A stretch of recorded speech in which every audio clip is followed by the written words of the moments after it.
Good afternoon. I'm Sandra Ezekwesili, and this is the Glass Ceiling Convention 2022. Thank you all for making the time to be here today. As you may know, GlassCon is an annual event to mark International Women's Day. In fact, it always holds on the Sunday before International Women's Day. GlassCon has a very simple goal. We want to make Nigeria and the world materially better for women. We do this each year by choosing one area where women are at an unfair advantage and at unfair disadvantage. And then we analyze the specific biases there, the specific practices there, the systems that are creating that disadvantage. We identify the solutions, and then we do our best to come up with practical plans for implementing them. And that's why here at GlassCon, we have a bias towards doers. The women that you're going to talk to today, including our panelists and our keynote speaker, are women who are already doing the work to break this year's glass ceiling. They have the answers, as do you. Our job at GlassCon is just to bring everybody together, amplify what they're already doing, and hopefully spark larger collaborations. The glass ceiling that we're breaking this year is the gender business gap. Even though women make up half of Nigeria's population, we only own 40% of registered Nigerian small and medium enterprises. So for every 2 businesses owned by women, men own 3. And I said, not on my watch. Our theme this year is Breaking the Boardroom, Nigerian Women Taking Business Leadership. Today, we are identifying all the obstacles along the funnel that discourage women from wanting to own businesses, starting businesses, running and maintaining businesses, growing and scaling businesses, and investing in other people's businesses. So it's a long pipeline with lots of leaks along the way, but I'm proud to be in a room full of great plumbers like yourselves. I'm sure that together we can come up with ways to plug these leaks at a grander scale than we are all already doing. Now, I will say, of course, that lots of people came together to make GlassCon possible. A big thank you to Nigeria Info FM for all the support. We're here today because my station let me have a 1-hour weekly segment where I could stop being neutral, because a journalist is supposed to be neutral, and actually take a side for advocacy. That's how the glass ceiling was born, because given the chance to advocate, I chose to advocate for women. And the show has been so successful that the station also backed us to develop this annual convention. So a big thank you to our general manager, Femi Obong-Daniels. A big thank you to Serge Najem, our CEO, and also a big thank you to Guinness. Guinness is a new sponsor for GlassCon this year. Guinness Nigeria, thank you so much for working with us on GlassCon 2022. But we also have some old partners coming back. We thank them for sticking with us. The Canadian High Commission, thank you so much for your support. Another great partner that we've had along the way is the government of the United Kingdom, represented by the UK High Commission in Nigeria. And that's why coming now to give the opening remarks for GlassCon 2022 is the political counselor at the British High Commission, Abuja, Jonathan Bacon. Good afternoon. Thank you. Great. Good afternoon, Sandra. Thank you very much for inviting me to deliver these opening remarks. As you said, this event is one that we think is very important, and it's one that we have supported, I know, for a number of years. So it's really good to be here. I'd just like to say a few opening remarks before handing over to the other panelists for what I'm sure will be a very good discussion. I want to start really by just talking about my personal experience of this. And so I'm a diplomat, and I joined the UK Foreign Ministry in 2004, so some years ago now. And when I joined, it was actually a very different place in some ways to what it is now.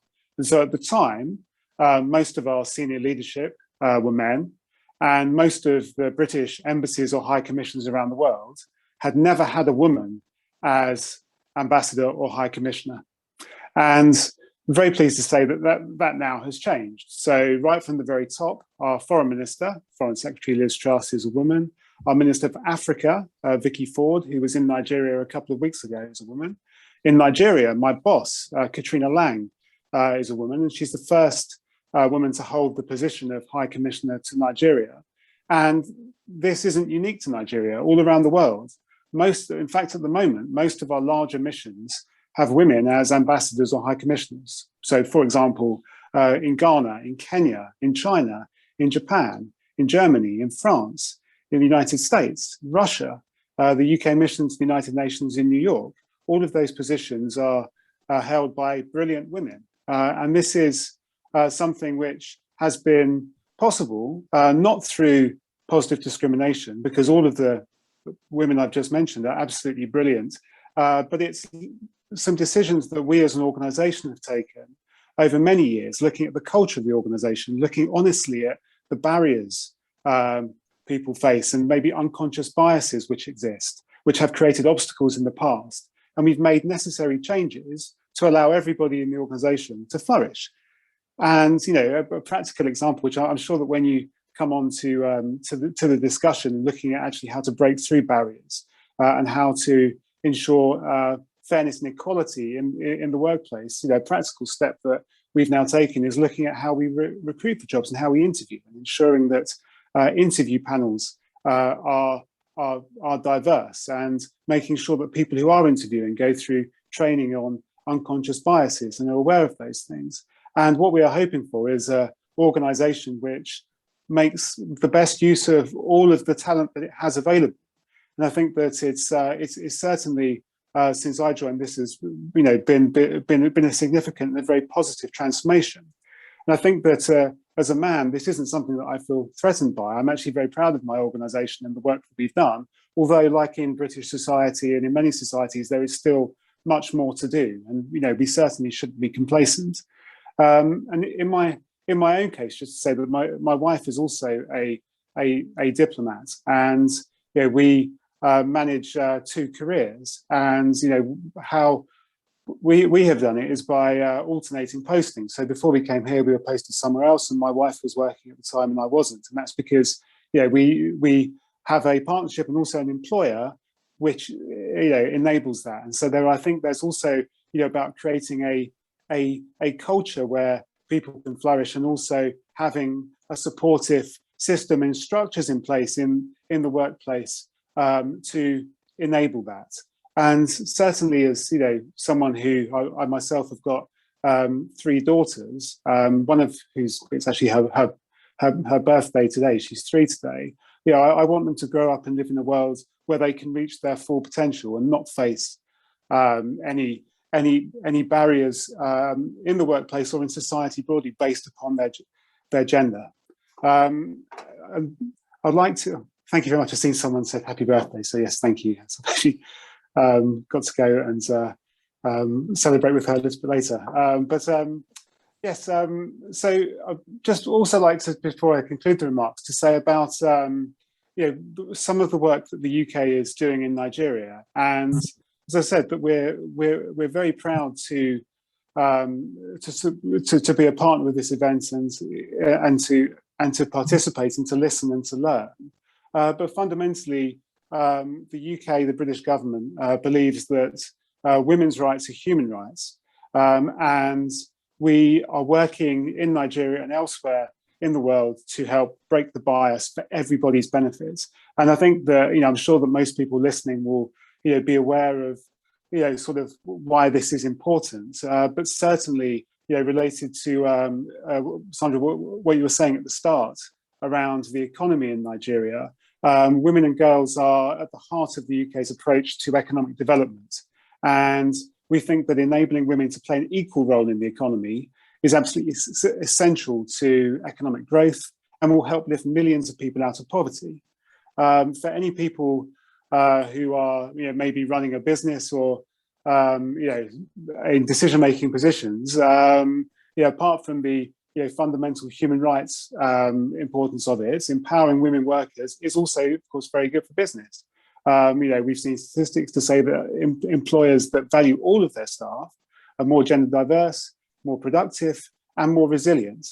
And also, of course, having more women with more purchasing power is good for the economy more broadly.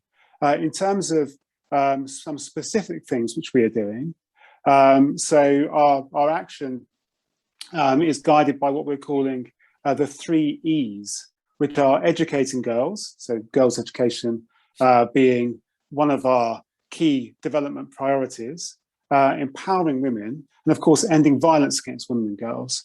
And these 3 E's sort of underpin a lot of the development work that we are supporting in Nigeria. And this includes work to fulfill every girl's right to 12 years of quality education, to empower women socially, economically, and politically, and to end violence against women and girls.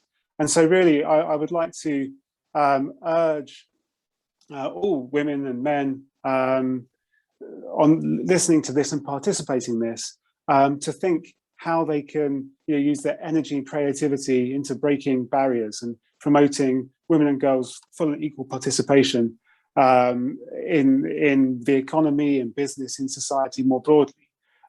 Because I think this real change, apart from being the right thing to do, has sort of a wide range of benefits to societies and the individuals that make them up. And ultimately, every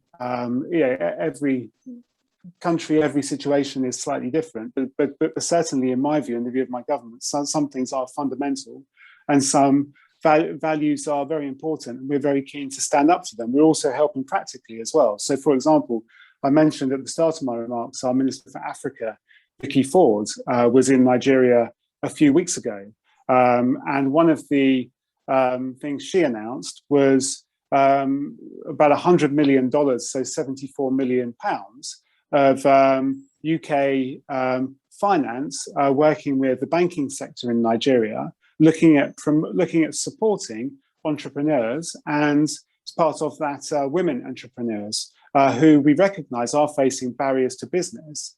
And so this is something that we are doing to try to support women entrepreneurs who are trying to grow the economy and make a difference and transform their lives and the lives of people around them. So I think that there are lots of things that I could say and would like to say, but I'm conscious that we have a lot to get through. But thank you very much for inviting me to say these opening remarks. Look forward to listening to, I'm sure, will be a very interesting discussion. And as I say, have 3 young daughters, and so I'll be listening intently as well to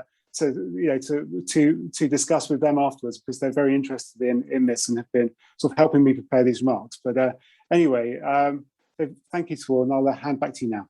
Thanks. Thank you very much, Jonathan. That was fantastic. Thank you for those words. And thanks again for all the support for GlassCon from the British High Commission. And thank you to the Canadian High Commission as well for supporting us again this year, as well as Guinness Nigeria, a new sponsor for GlassCon 2022.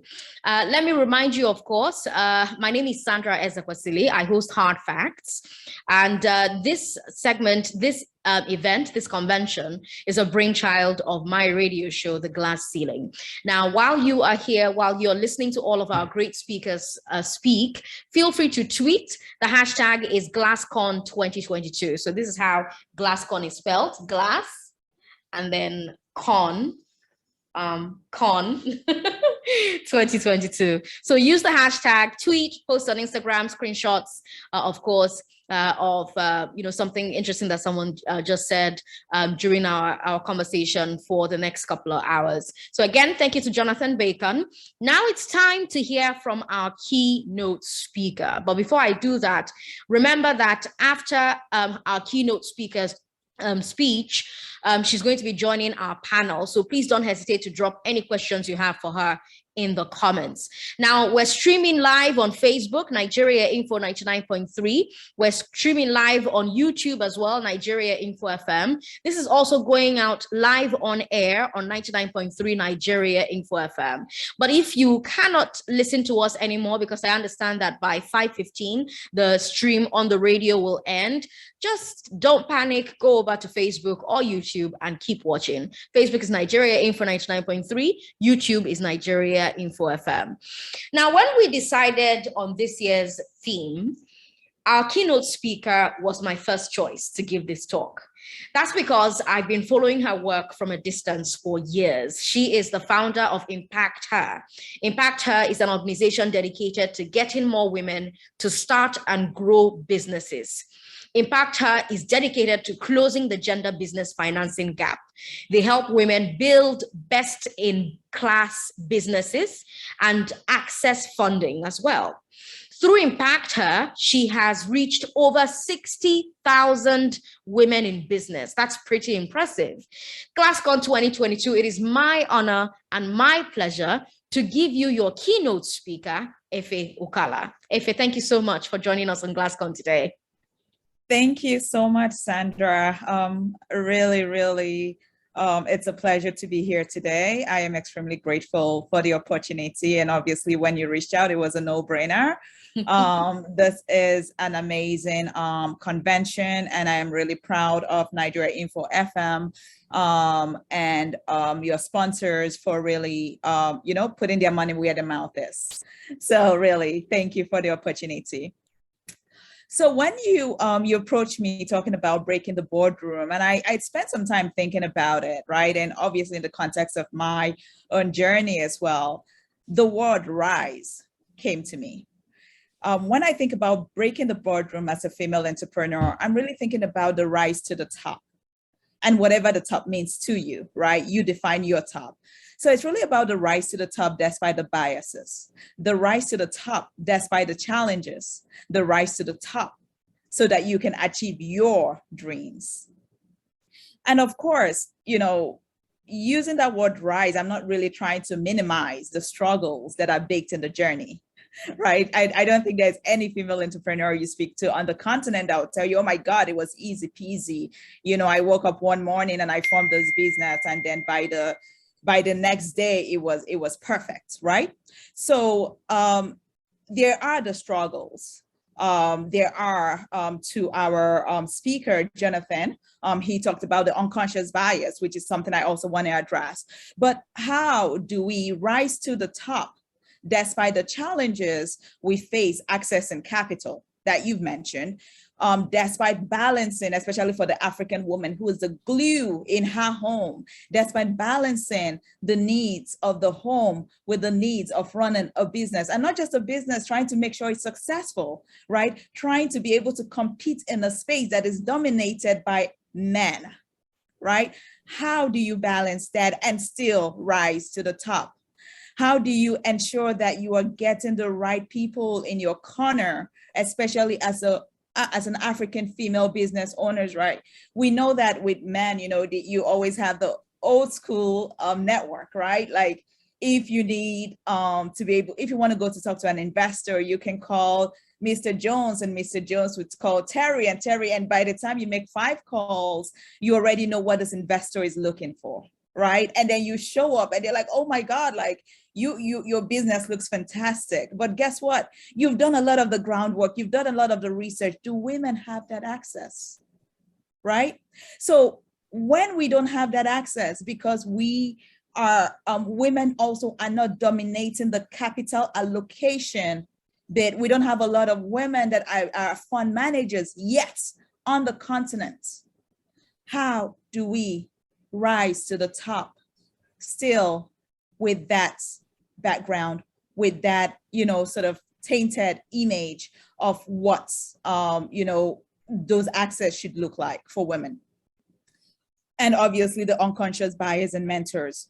So as I thought through that, I had to think about what are some key things that, we should think about as women, as you run those businesses, to be able to rise despite the biases and the challenges.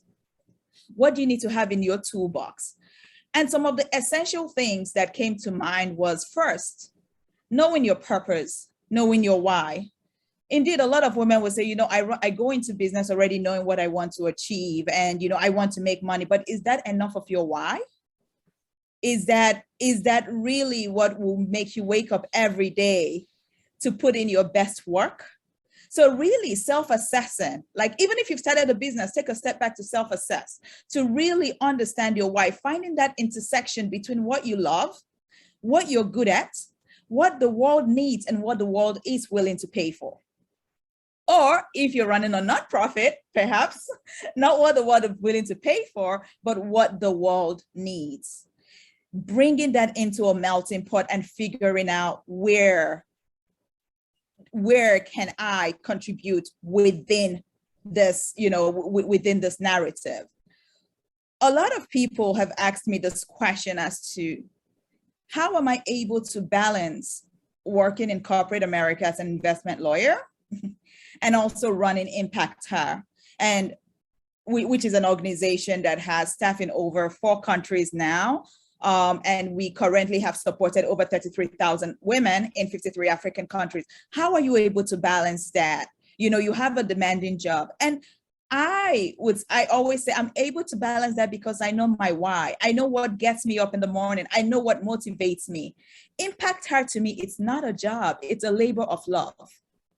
That, to me, gets me excited when I see the women that we've impacted, getting the success stories, reminds me of my why, even on the darkest of the days. There are days you would wake up and feel like, oh my God, it's a lot going on. I don't feel motivated. Everything seems to be breaking. Everything seems not to be going in the direction they're going in, which, trust me, I have a lot of those while juggling 2 different things. But what keeps me motivated, what keeps me moving, is the fact that I had understood what my why was. My why was impact. And as long as I keep getting that impact, as long as we still continue to make meaningful contributions into women's lives, that is enough to motivate me, to keep me happy, and to keep me going, that I can wake up every single morning and do it over and over again, and it doesn't feel like a job. So ask yourself, what is your why? And how can this help propel you? How can this allow you to persevere even on the darkest of days? Now, the second point I want to make is understanding that running a business is not a sprint. It's not the rush to the finish line to say, oh my God, yes, I have arrived. Treat it like a marathon. Treat it like, you're baking. It takes time. It happens in its own time. But one thing you have to do is you wake up every day to put the little pieces that you can put together, because if you don't do that, you're not being kind to yourself. And this is where the breakdown begins to occur. For women to be able to run good business, and for anyone to be able to run good business in general, you need to make sure that you have the mind right set. If you're feeling depressed or demotivated, it's going to be extremely difficult. So treating the business as, a marathon, and possibly, and definitely not a sprint, is also going to help you manage your expectations, to help you pace yourself, to help you pause, to tap yourself in the back when you've made, your little milestones, right? Congratulate yourself and then ask yourself, what is the next step? But as you would prepare for a marathon, you won't just show up on the running field and just start running and being like, you know what, I'm going to win this race. And I will show up this morning and I have 5 competitors, and boof, it's just, except you're extremely talented, which is great. But if you're like most of us, you need practice, you need planning, you need to prepare yourself. So the planning and the preparation goes into, at least in the business context, it's really about making sure you really understand your business, making sure that you understand what your weak spots are, and seeing if you can find the right people to fill it in. So that goes to hiring rights. I've seen this mistake with lots of businesses where, they get someone with a CTO skills and they're putting them in operation management. You're mismatching. That doesn't help you grow. So make sure that as you look within your organization, you have prepared and put the right people in the right places that would allow you to succeed. Also, while I think Jonathan talked about this when you talk about the unconscious buyers. I also advise people, don't try to hire people that look like you and think like you. Because what's going to happen is that you're not going to have diversity in thoughts. You want people that would challenge you along the way. If you've implemented something within, a certain framework, you want people that would be able to say to you, look, how about try this, think about this, right? So hiring the right team, it's really a big part of, preparing for that marathon and planning properly. Product market fits is another big one. I see people that are struggling to say, I have done this, but people are not really buying my product. I thought like this product is going to explode in the market, or, I thought the sales would be this high. But have you taken a step back to ask yourself, are you feeding the market what it needs and not what you think it needs? Right? So again, focusing on your foundation, going back to that foundation to understand that, to make sure you understand that you are providing what is needed, and obviously at the right price with a pricing strategy. So understanding your finances, understanding the partners that you're reaching out to. Not everyone is a partner meant for you, right? You have to make sure that you are strategically aligning yourself with the right partners as you collaborate, as you seek funding, as you seek loans, whatever it is you're trying to achieve that require partnership. Make sure that there is that alignment and that those partners are bringing a lot to the table. And what do I mean by a lot? Like in terms of a funding partner, for example, I always ask people, look beyond the cash. Getting the cash could be easy, right? Not easy for women, I would say. Getting the cash, but also are they strategically aligned with you such that they are bringing more value to the table besides the money to allow you to grow? Because perhaps you could have all the money in the world, but maybe you don't have the right advisors around you, or you don't have the right strategy. That money may not be able to go as far as it would go should you have had the right partner that said, what are you doing? Okay, you're let's say you are producing sport drinks, and I will fund you. I will give you $5 million. But in addition to $5 million, I have access to, 20 sports teams around the country. So what I would do is that I will also pitch your product to them so that they carry your product. That is really looking beyond the dollars or the naira. And as you look at this too, as you run that marathon, I also encourage that you also define success on your own terms. Because what I find a lot of people doing sometimes is that they're looking to say, okay, you know what? I will be successful if I am able to beat the competitor. I will be successful if I'm able to do this and that. But have you really sat down and thought about, what are my strengths? How do I compete against, or what are my advantages as it compares to this competitor? What is my unique value proposition? What makes me tick? So that I can define my own success on my terms, such that I can be able to, focus on my lane to achieve my success, right? So I think like we should always sort of do that sort of self-reflection to understand us better, understand our business better, and set our own terms. And obviously, when you feel you're not winning, it's okay to stop, pause, re-strategize, and pivot should it be needed. And COVID taught us a lot of that. And for those, I think most of the businesses that we saw that succeeded during COVID were those that were able to, A, maybe they were essential products, or B, they pivoted successfully, not holding on to what they felt the market needed, but looking at the market to provide the market with what it needed. But obviously, in all of this, like a woman can do all of this and still, it goes back to that point, how do we rise, right? There is still the bias. I always say, recognize the bias. Don't be blind to it. Walk into the room proudly and looking the bias in the eye, but also as you look the bias in the eye and find a way to break through it, as you do what you ought to do with your business or with your team, guard your confidence. Because what we find is that, sometimes you are faced in uncomfortable situations that makes you to doubt your own confidence. A typical example would be there was a lady that walked into a bank and she was seeking a loan. And obviously she was one of the first to arrive according to her, but then this was also like in the northern Nigeria region. They wanted to attend to all the men first before her. And they were like, you know what, just wait, let me attend to Oga. Wait, let me attend to Oga. And, she said she felt so terrible. And it got to a point that she had to speak up for herself to say, look, I've been here waiting for hours. I really need this. But even getting to the top of the line, she was, faced with issues such as that she couldn't fulfill. Collateral, they had asked her for, she had no access and so forth.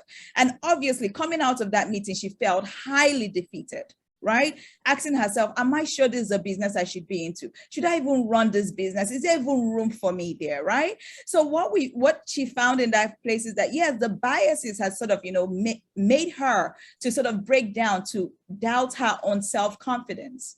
And what I would say to you is, in those situations, treat it as noise. It's just a distraction. Treat it as noise, ignore it, and keep moving. It is easier said than done. So if you need to cry for 5 hours, cry, wipe your tears, and keep moving. Obviously, these are institutional matters that we hope, because in some places it's baked into societal fabric. We hope that as we continue conversations with institutions, with governments, that these things will change. But in the meantime, we can't be oblivious about it, but we also have to find a way to rise above it. And obviously, when we look at the finance space, right, in terms of like getting access to capital for women, for example, I think this was last year that Quads Africa reported that only 3% of VC capital went to women, right? 76 or women founding teams only. 76% of that were channeled to male teams. So we understand that the odds are stacked against us for that, right? So what do you need to do? Focus, despite the odds, on building the best business possible, full stop. Not the best business possible as a woman, the best business possible.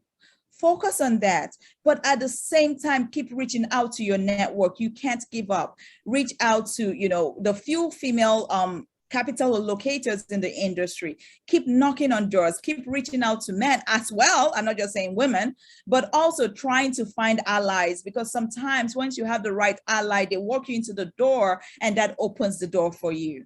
So you can't let those, dreading numbers discourage you or kill your confidence. So keep guarding the confidence. And I think something else, speaking to that as well, we've also found, I think a lot of us actually talk about the imposter syndrome, right? And KPMG study actually found that 76% of female executives have experienced imposter syndrome at some point in their career. So that means if we're sitting in a room of 4 women, right, we're talking 3 out of 4 women questioning themselves, am I good enough? Is this business really viable?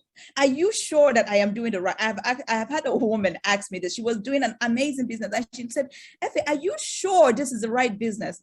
I was like, you made about $56,000 last year. What do you mean? Right? But you're questioning yourself. So fine, if that helps fire you up, do it, but do not let that paralyze you, because you already have the biases going on, right? So you can't show up already defeated. You have to make sure that you're keeping your head above the water to rise. So against that backdrop, I would also say that I would also like women to, keep thinking creatively as to how do you also, in the context, right? In a society where we have lots of unconscious bias going on and conscious bias, what are the creative ways we can think about to ensure that we rise? I would point us to, like, for example, Isusu, right? Because we women have been talking about access to capital. We have amazing angel investors. We have amazing female fund allocators. But are we also thinking about the traditional African ways? Or are we dumping that because the West has arrived at our doorstep? Should we be dumping that? I don't think so. I think there is still room as we walk up to Silicon Valley and line up to say, hey, we have this great idea, put money in my calabash. Also look around the room in your community, in your villages, and ask your sisters, can we all put money in our calabash? Right? We shouldn't forget the ways that our grandmothers have done it, because now we are modern, right? There is still room for us to be able to incorporate African traditions as we rise. And to that extent, I would say that we should also try to replace competition with collaboration.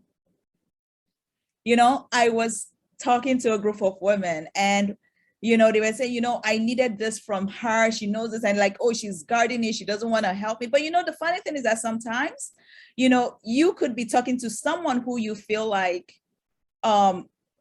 you could think you're doing a favor to someone who would actually do you a favor.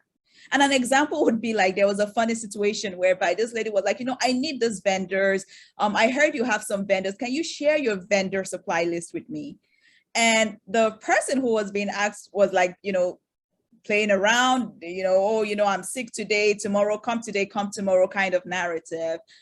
And the funny thing was that if only she shared that list, she would have found out that some of those people on her list were actually not the right sources. She hadn't tested them, right? And this other lady knew. And later we found out, and it was something that we ended up joking about. Basically, you thought you were trying to guard and protect your business, but the person who you thought that you were doing a favor would have actually saved you thousands of dollars. So sometimes, within reason, it makes sense to think about things in a collaborative manner. You don't want to blend in, we get it. You want to stand out, but also work in those networks within reason.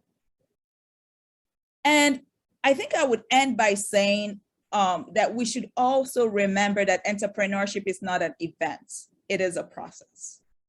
You're not showing up today to say, you know what, I'm going to start this business, and once I do it, boom, it's done. Like, if you want to build a sustainable business, it is a process. It takes time, it takes a lot of perseverance, it takes a lot of patience, but we are sure that once you put the tools in the right places, you will be able to achieve what success looks like for you. Indeed, I am very cognizant of the biases in the industry. I am cognizant of the unconscious bias, but reaching out to the right people, working with the right people. And of course, if we have policy makers in the room right now, they should be listening in to also think about how do we help ensure that we are creating an enabling environment for women-led businesses, so that as they do what they ought to do in the background, in their businesses, there is an environment that is waiting to support them to allow for their rise. Thank you. Thank you. Thank you so much. Thank you very much. Efe Okala is the founder of Impact Her. Impact Her is putting the money where their mouth is, their money where their mouth is, funding businesses, teaching women how to get access to funding. I loved a lot of the points that Efe made, the point about having a strategy for pricing. She also made a point about Isusu as well. I quite liked that. And I also liked how she said that owning a business, running a business is a marathon, not a sprint. I'm so inspired. That was amazing. Thank you, Efe. And I'm hoping that you who's listening at home through the radio, or watching on Facebook, or watching on YouTube, or in the room with us via Zoom, I'm hoping that you are also inspired. It's really encouraging to hear what can be done. And you know that it can be done because she's already doing it. So thank you so much, Efe, for that.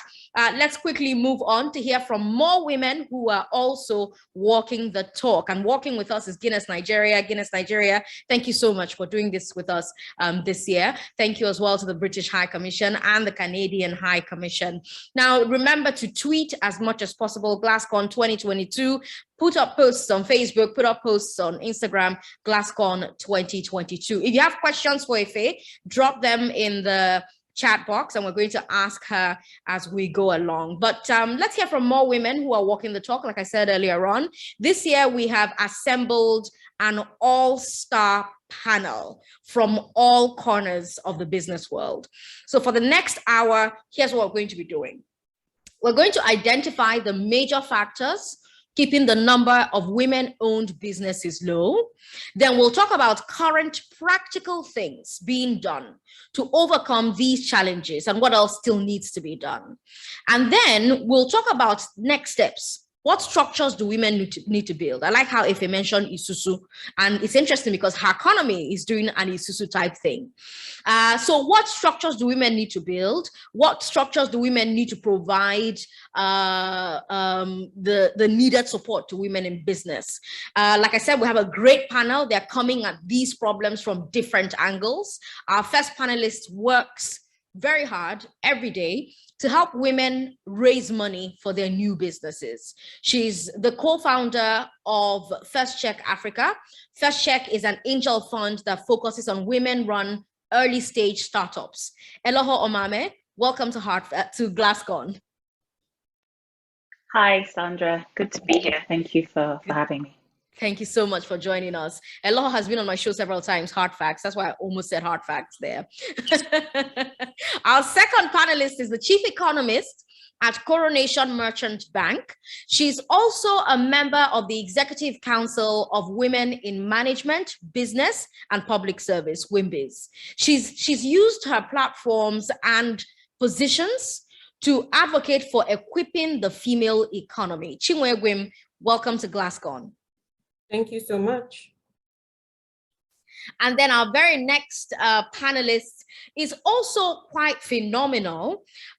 She does amazing work with Herconomy. She's the founder and CEO of Herconomy. Herconomy is an online platform that connects young business women to opportunities for networking and financing. Ife Durosimieti, welcome to Glasgow. Thank you very much. I'm excited to be here. Hi, everyone. Hi. And our fourth panelist is a chef. She's a content creator, a lifestyle curator, and business manager. So not only has she started and grown multiple businesses, she helps other people reach their business goals, and she finds innovative cross-promotion and management methods. Chef Obubu, welcome to Glasgow.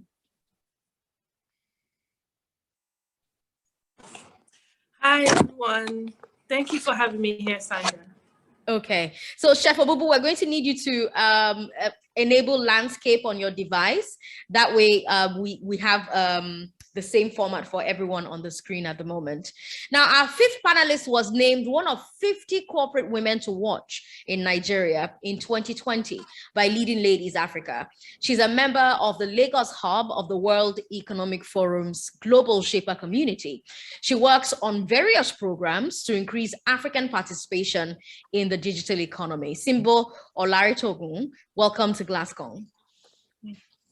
Thank you so much, Sandra. Very nice to be here. Hello, everyone. All right. And of course, joining the panel is our keynote speaker, Efe Okala. You've met her already, but she's back as a panelist. Efe, thank you so much for joining the panel. Thank you so much. Let me remind you, for those of you who are listening in Lagos, listening via the radio on 99.3, that at 5:15, when the live feed is no longer on air, you can keep watching on Facebook. Facebook is Nigeria Info 99.3, YouTube Nigeria Info FM, and of course, you can join the Zoom room. Just check your email. If you registered, we've sent you a link. Check your spam, check your promotions, check your socials, just search for GlassCon. You'll see a link from us, click the link and join. It's very simple. Now, let me come to our keynote speaker with this particular question. And that's because of something that she said when she was making her speech about having a pricing strategy. Now, it's something that spoke to me because when we were planning to come together for this event, we told several women, we told Nigerian women who listen to Nigeria Info to set send us the challenges, the problems that they were facing in their businesses. What problems were they facing? How do they want to solve these problems? And I remember one particular business, she said to us, I'm a cake maker, I bake different things, but my problem is pricing. I can't quite figure out how to price and how I can keep that price competitive enough to give me a profit, but also not scare away my customers. So what are some tools, Efe, that people can deploy when they are thinking about pricing their products, their services, whatever it is? What should they keep in mind? What's a hack, if you like, for deciding, oh, this is what I'm going to charge for this photography session. This is what I'm going to charge for this cake and baking. This is what I'm going to charge for these glasses, this dress. What are some tips and tricks that businesswomen can employ? Thank you. And that is definitely something, whoever that lady is, I would definitely encourage her to sit with a strategy, finance, or product pricing person to be able to go through. But some high level points is definitely she needs to understand her costs first, right? So understand, how much am I spending to buy flour? How much am I spending to buy sugar? So I would definitely encourage putting all of that in an Excel spreadsheet to understand them. But also, I think where a lot of people, what a lot of people tend to forget are other fixed costs. How much electricity am I spending when I'm baking, right? How much water, right? Even if you had, free flowing water from the tap, you're still going to be paying water, right? So you also have to think about those overhead costs that may not be as apparent to you if you also give sales discounts, for example. So let's say you say, every Thursday you buy a muffin from me, you get one muffin free, right? Who's paying for that free muffin?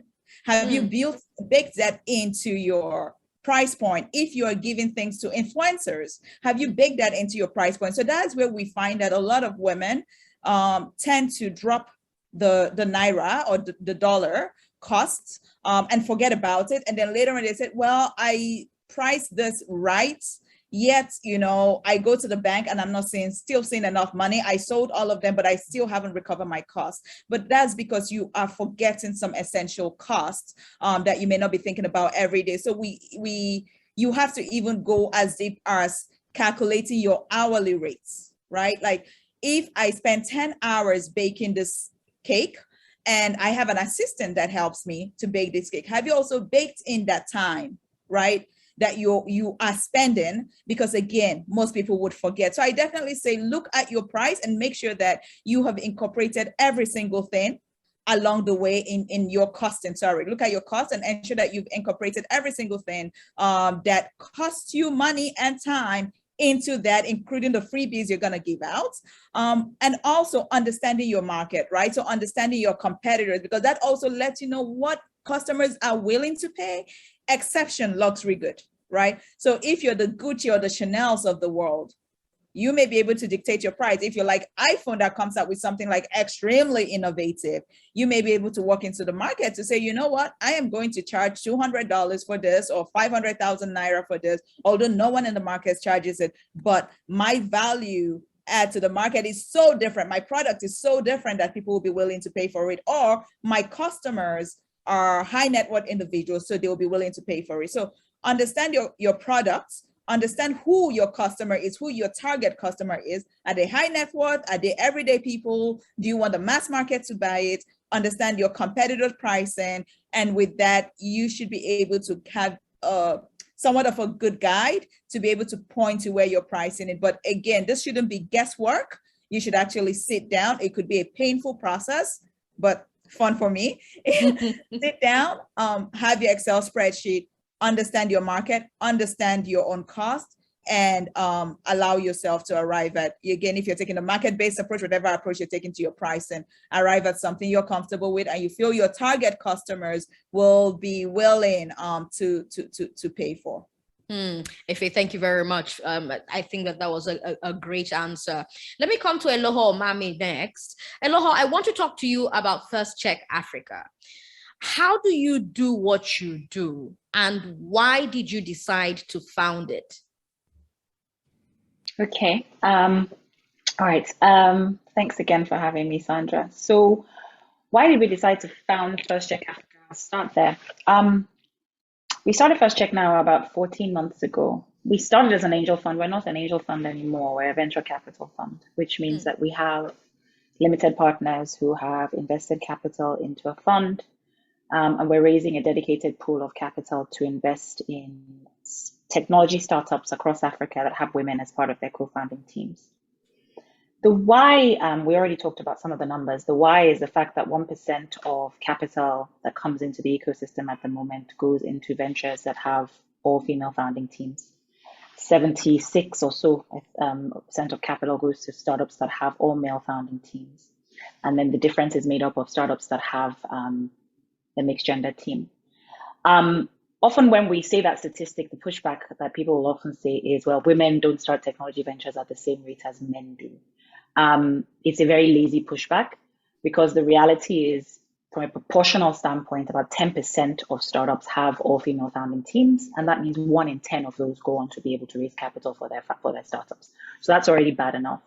The other thing that we also know to be true is that, interestingly, if you have a woman as part of your co-founding team, whether part of a mixed gender team or an all-female team, those teams tend to go on to raise systematically lower capital than the all-male teams throughout their entire life cycles.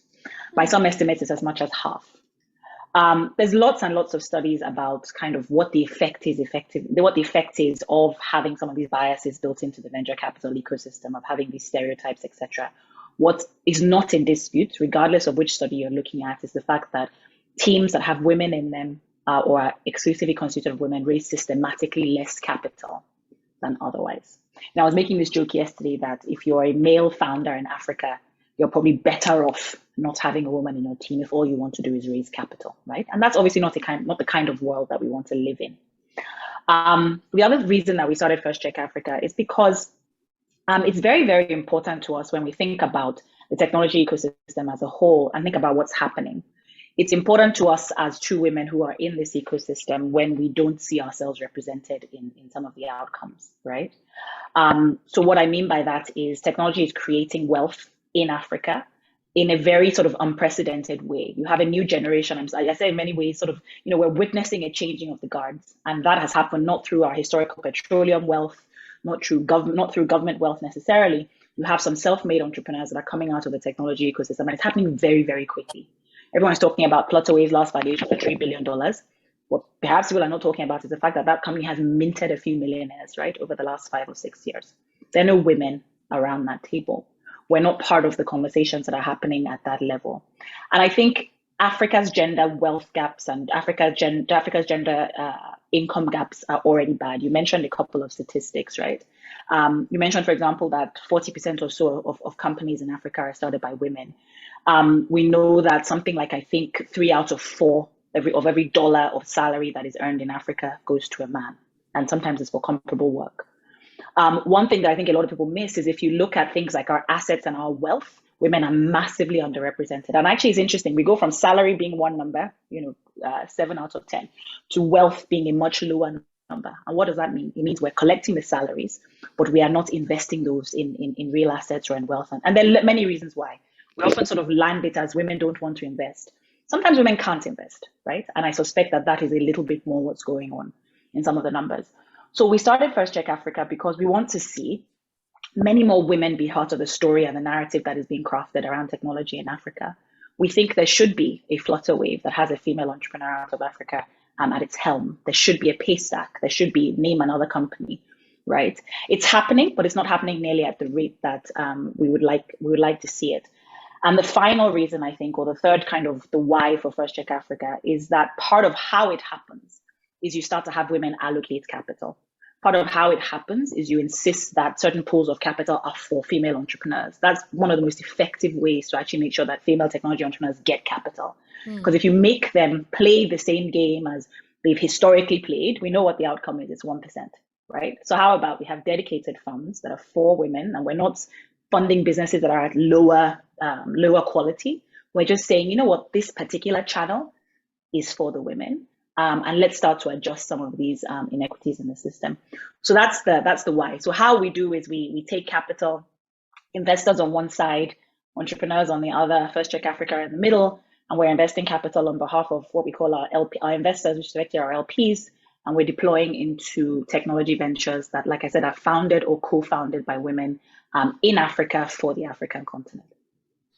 Thank you very much. And I do love that you identified the problems and then said, okay, these are the things I'm going to need to do to solve them. Which brings me to Chinwe Egwim. Chinwe Egwim, from your vantage point as chief economist for a leading bank, you see the entire pipeline that leads us to this gender business gap. So from the number of women interested in starting business to the number who have the support or permission to do it, to the number who have access to financing, to the number who have the access to do the needed training and support. Where do you think, Chinwe, that the biggest blockages or leaks are along the pipeline, and what do you think can be done to fix it? Okay, can you see me? Yes. Okay, well, I'll just say that contrary to traditional perception of entrepreneurship, the gender gap among entrepreneurs has, narrowed considerably in today's entrepreneurial landscape. Men still dominate, but women are not particularly sidelined. There are some factors that I would list as roadblocks, and to be very honest, they affect both men and women. And then I'll just narrow it to the ones I feel are focused for just women. So one, of course, challenges with access to finance, poor technology adoption. There's energy and infrastructure challenges, poor access to input materials for manufacturing. So even domestically sourced and imported input. And of course, that would now lead me to saying issues with FX sourcing. While a lot of manufacturers are pushed into the parallel market to source for FX.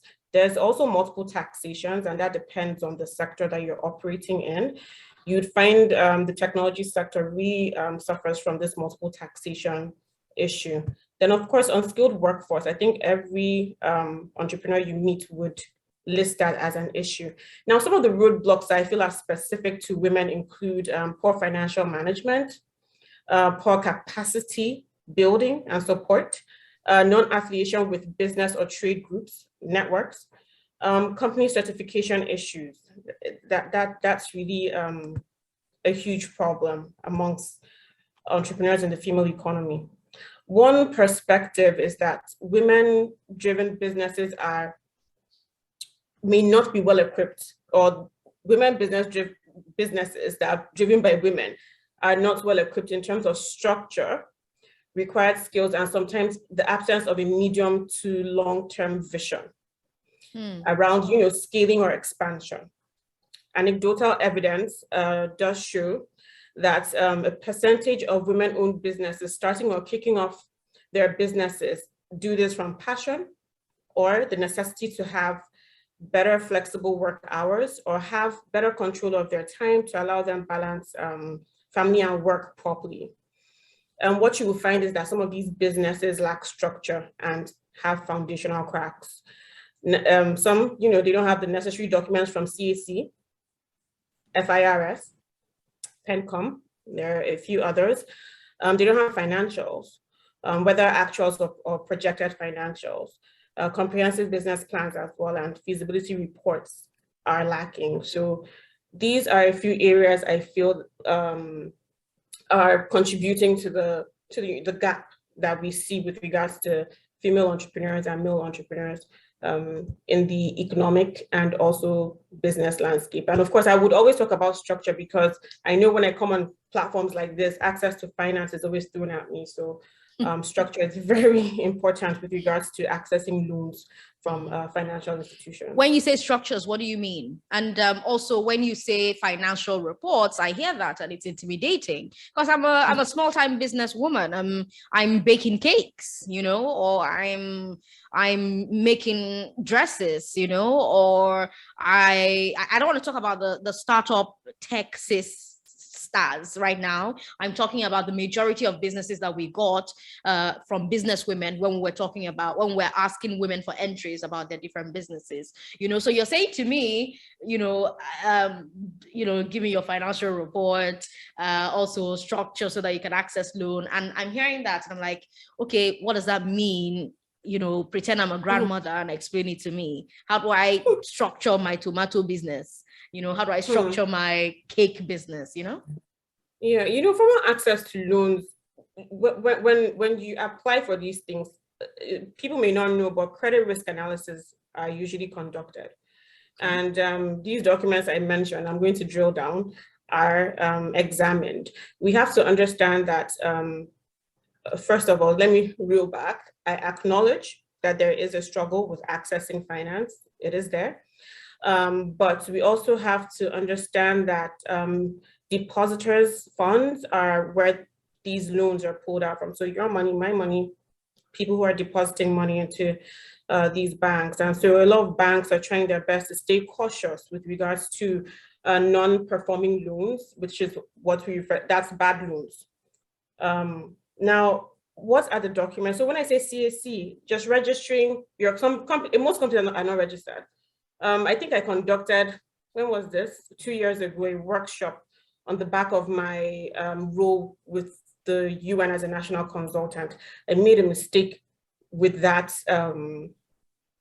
session because I had business owners and people from financial institutions in there. There was an uproar. It was crazy. Now, yeah, it was. So now business owners complaining that they've gone to this bank or that bank, no access to funds. And then those representing financial institutions were saying, but like, we're not going to give you money if you don't understand what your business is doing. And if you're able to, repay the loans and all that. So on both sides, you can understand the argument. Mm-hmm. Some companies are just running as business names only. They're not properly registered. They just have business names. And that can be problematic with regards to whatever stage or type of loan you're trying to access. Taxes are very well monitored, how you pay your tax and all that. So FIRS, LIRS, if you live in Lagos as well, those are agencies that you need to be engaging or go through whatever documentation process before you get what they call tax identification number. These things are important and are checked. I mentioned PENCOM, but that's really for companies that, you have employees working for you. Are you thinking that far with regards to paying them pension? And then when I talk about financials, even if it's a small company, I've sat in hackathons where I put my own funds in. I am interested in knowing how your business is doing, even if it just started. If you don't have actuals, you should have projections, right? It gives me a sense of how you're thinking about your own business. Nobody wants to place money into a business blindly. So these things help. Business plans, that is another session altogether, but some of the things I've mentioned, especially financials, feed directly into business plans. For companies that, like the startups that maybe have not really operated for so long, what do they call proof of concept? Yes, proof of concept. Those kind of things also help when you're trying to source funds.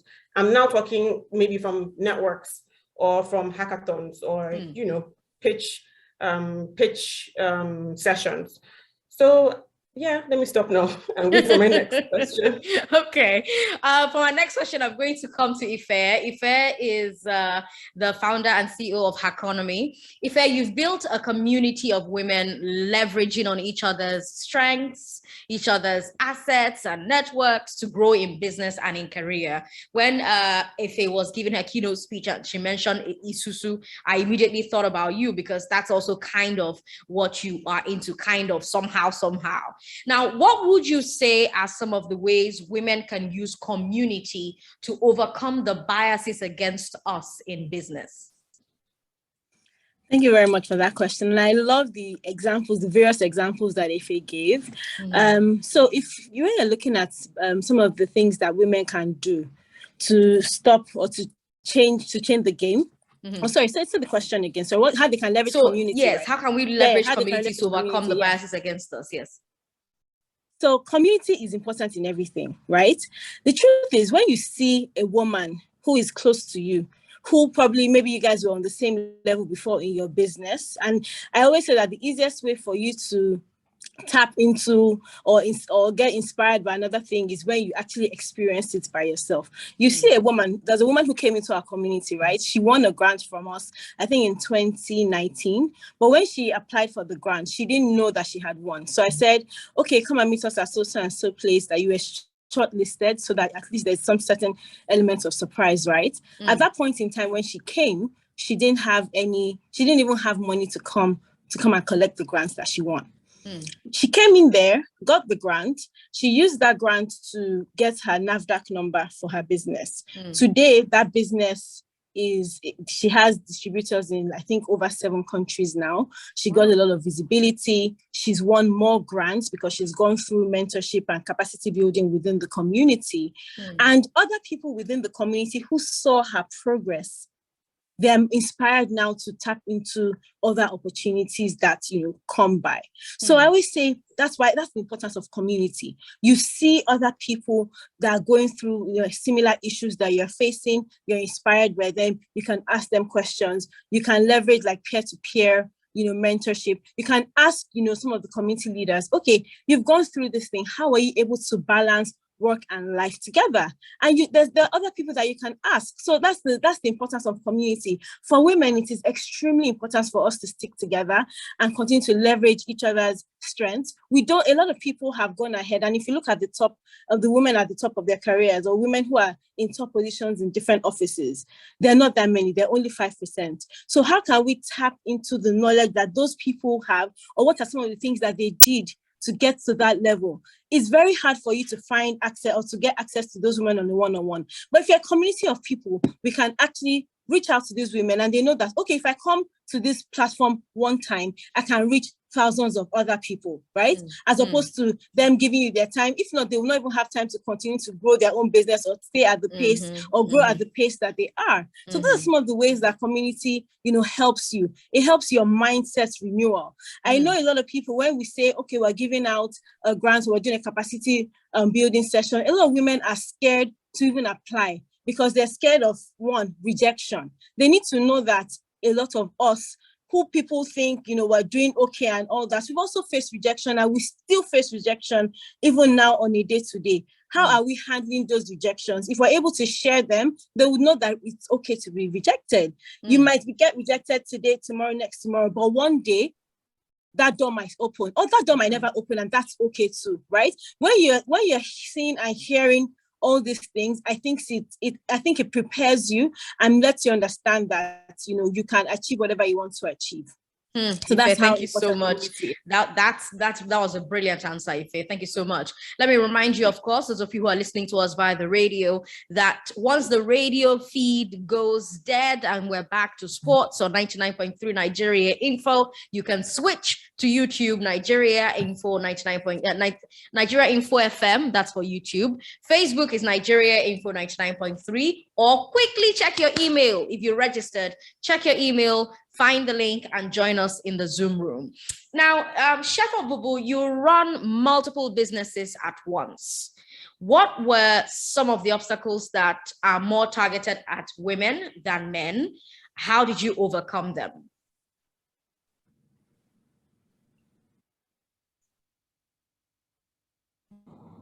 Okay, hi, can you hear me? Yes, but you're upside down. Oh, I am? I have been wondering because everyone's upside. Okay, wait. Am I still upside down? No, you're not. Just go ahead. Go ahead. Okay, that's fine. So, yes, like you said, I run multiple. Oh, looks like her network isn't great. So we're going to come back to her. We're going to come back to Chef Obubu. Her connection is not very good. We'll come back to you. Your connection isn't very good, so we'll have to come back to you. Let's move to Simbo very quickly. Simbo, lots of the women who sent me emails about their businesses also talked about getting their businesses out there, getting their businesses online. Which digital skills do you think are key to getting more women-owned businesses online, and what are some of the ways that we can go about upskilling enough Nigerian women in those areas? Hey, fantastic question. So first and foremost, I think the last 2 years primarily, have shown everyone how critical it is to be a little bit online, or at least be using digital in your business. Mm-hmm. But before we get to digital skills first, I think if we look at the overall, when we look at like digital inclusion in itself and how people are connected, particularly people who are running businesses, there are a couple of things that are critical elements, and not just digital skills. So the devices, there is robust internet, or at least affordable, good internet, and then there's digital skills. Now, the thing is, you can't focus on digital skills alone without focusing on the other ones, because by the time you're done getting the training, how exactly do you implement them? I think it's important to kind of look around the whole thing. And I'll be honest, perhaps because I'm a little bit in that space, I think that there is an onslaught of available digital skills out there. So I think that a lot of people are doing trainings on digital skills. A lot of people are doing, digital literacy trainings, how to connect on the internet, how to do things like that. A lot of them, I think, solving for relevance is important. That's one when it comes to digital skills. However, I think one of the most critical things is people even need to be able to access the devices and the internet. I'll be honest and say that over the last couple of years, it's gotten significantly better. We know now that we can get, below 20K devices, so it's easy for everybody to get on the internet. So it's easy for you to use at least an internet connected device. And also, over the last couple of years, as well with telcos, we see that it's easy. It's a little more accessible to get cheaper data or affordable internet. So there are more people that are coming online. However, I think that the barrier to digital access, the way people are thinking about it, when we're thinking about connecting women to the digital economy, the barrier to it is not as complicated as many people try to think that it is. Because when you think about digital skills, people think that, should I be able to learn to, build a website? Should I be able to learn to, code or do things like that? Not at all. The first thing that people have to understand actually first is get connected. That's literally the most important thing. And then keep it, and then start simple. There's no fancy way to do these things. There's no way that says that this is absolutely what you have to learn to build a website or just like. I'm actually not a big fan of necessarily building websites first. Sometimes you have to start small. So use your social media pages. Many people have social media pages that they're not necessarily even active on. So start on social media. Start on your instant messaging apps. Put up stuff on your stories. You're selling something. You're trying to get a little bit out there. Start within your circle, and then proactively learn to do more. So it's when you start that you now realize, okay, so where else do I need to get to? Where else what kind of access do I need? Do I need more customers? What else do I need to do? And sometimes just being able to have a phone and Google is literally what you need. It is very critical that we're getting more women into the digital economy. There was a report I read from the AI4A, the Affordable Alliance for Internet, I believe, I can't remember what it's called, that said that in low and medium income countries, about $126 billion is lost or was lost last year because women weren't connected to the digital economy in particular. So it's significantly more important. I'm glad that there's more visibility about that. And I think that the most important thing for people to learn is that it's not complicated. It's just start simple, start easy, literally go on YouTube and say, okay, how do I do this? I was speaking with someone with a vendor that I was trying to get connected to. And I realized that every time I go to her store, it was a hassle. Like first, to even call and book an appointment was just, significantly stressful. And we had a conversation, she was like, she was really reluctant because sometimes she could get hacked if people start booking online, the experience may not be that, and we spoke about it, and I just left it. A couple of months later, I saw that she had she had set up like an automated booking system. And the process, the experience is significantly more. I was working with her, but I'm sure that she's even getting more business or doing more business now. So like it's tangible, it's literally like tangible, what I call tangible rewards for business owners and women who are on the digital economy.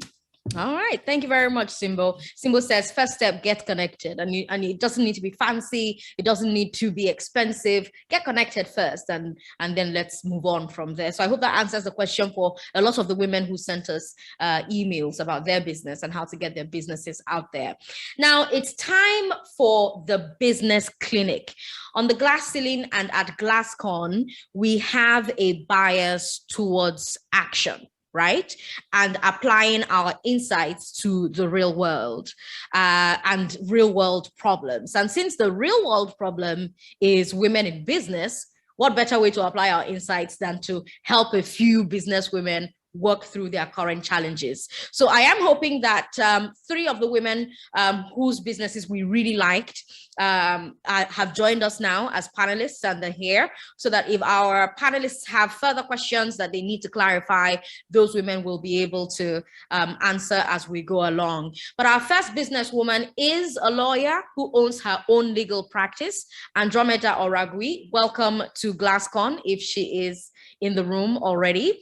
Our second businesswoman owns a Zobo bottling company. She bottles Zobo. Victoria Akinwumi Lamid, welcome to GlassCon, if she's in the room. Our third businesswoman helps kids improve their reading online. Ogechi Ogwarago, welcome to GlassCon, if she's online. Our next step is to share our screen so that you actually see the business that these women are into and what exactly the challenges for their businesses are. Now, as I told you, Andromeda Oragui has her own practice, Andromeda Solicitors, that's the name of her practice. Her major problem is that she cannot get enough time to face the practice because of childcare and other responsibilities at home. So it's interesting that Ife mentioned that, and it's also interesting that Efe mentioned that during her keynote speech, because Efe mentioned that she's an investment lawyer and she also has Impact Her on the side. So how is she able to juggle all of that? Well, our businesswoman, the lawyer, doesn't know how to do both. And she says that because of childcare and other responsibilities at home, it means that she can't get enough clients to fund renting an office and going on trainings at the same time. And without renting an office or going on trainings, she can't get more clients. So there's a vicious cycle there. So my first question would be, well, what could a solution be for someone like Andromeda? And now for my panelists, of course, who want to say something about her, just kindly raise your hands and then I'll come to you and then you can share your thoughts on what you think that she can do. Now, our second business is the Zobo bottling business. It's called WAPSCO. The businesswoman is Victoria Akinwumi Lamid.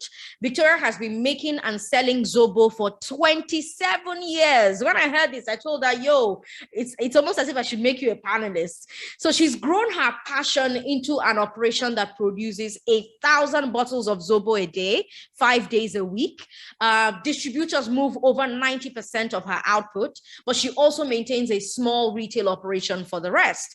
While she makes the drink, she relies on a supplier for the bottles. Now, the problem is that the bottles are too expensive. The price of bottles, plastic bottles, has shot up. So if she wants to keep making a profit, she either has to get smaller bottles or order larger quantities, which would be a stretch for her. So she doesn't know how to solve that particular problem. And she's hoping that the women on our panel today could give her an insight about how to solve that problem. Our final businesswoman is the accidental Texas. We're calling Ogechi an accidental Texas because she never planned on starting this company until the pandemic happened. She's a teacher and she created this website for her students to keep practicing their reading without coming to school. The problem she's facing is purely on the tech side. She thinks that there's a viable business model, but she doesn't have the tech skills to create an MVP. That's a minimum viable product. So these are our three business women. I'll open it up to the panel to start asking, questions or sharing a few insights into what they think could happen. So we have several hands up. I will go with, let me go to Ife first. We'll come to Ife first, and then we'll come to Ife. Ife, go ahead. Hi, guys. So my response is for the lady who said, how can she do both? And that she doesn't know how she can, structure her life pretty much to continue remaining successful.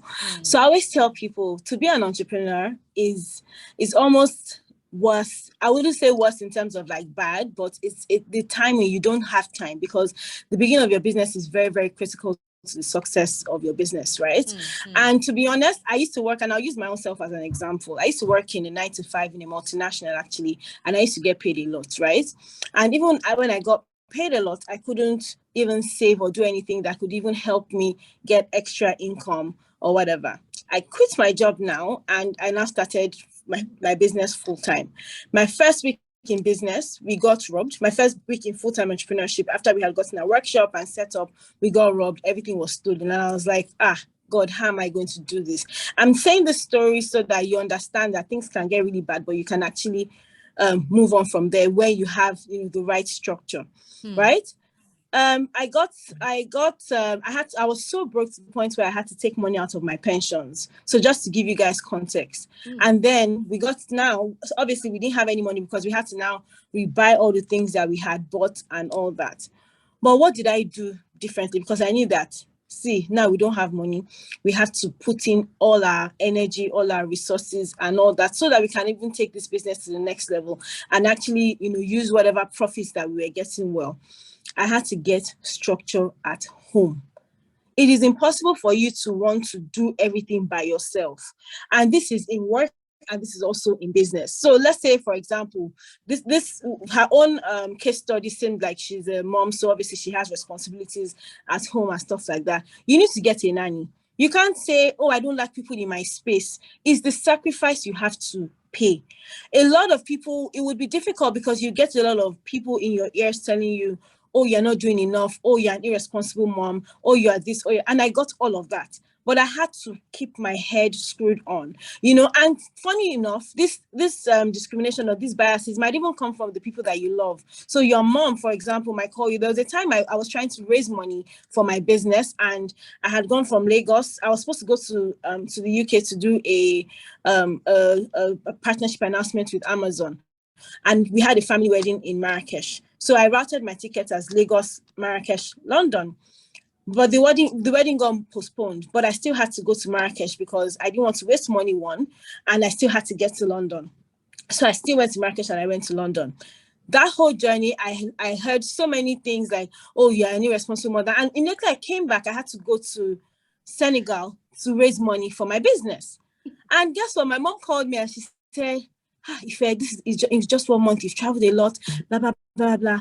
You're now in Senegal. I had to tell her, I was like, Mommy, you are my greatest cheerleader. And she actually is, right? But she was just generally concerned. But I told her at that point in time, I said, Mommy, all I want to hear from you right now is, I love you. Thank you. You're doing well. Well done. I was like, that is all I want to hear, because these things actually affect your own mental space, and you will not even be able to do well on both ends. I told her, I said, I have structure at home, and guess what? This is my mom, not talk of what all the biases I'm facing from outside. So you yourself, you have to understand that you cannot do everything by yourself, right? These are some of the sacrifices you have to make. Get that structure. If you need a cook, because you're not going to be available every time to cook, get a cook. If you need a driver. And what I did at that point in time to ensure that, those responsibilities weren't lacking, I had to take on more freelancing jobs. I had to start doing CVs. I was just putting my extra skills to work and just trying to monetize, my knowledge, so that I could pay for the things that I couldn't do, right? So you need to have that structure. You can't say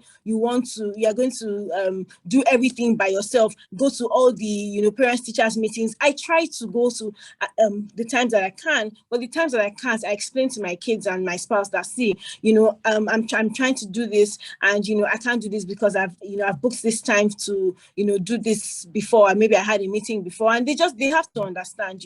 It's very, very difficult, and sometimes we have our own self, we're pitying ourselves, and we're also being hard on ourselves as well. So just don't put any pressure on yourself, but please put the structures in place so that even though you're busy, there's your nanny and your driver would go and pick up your child from school, so the child is not neglected and the child is not feeling some type of way. That's some of the ways that you can do, and that's some of the things I do to put structure to make sure that I'm excelling, yes, in my home and in the workplace. I don't do it all by myself. Okay, don't do it all by yourself. Ife still has her hand up.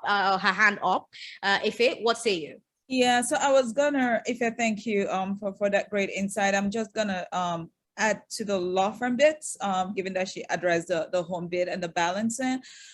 Given that she runs a law firm, I would also advise her to look at the low-hanging fruits. I don't know what her practice is.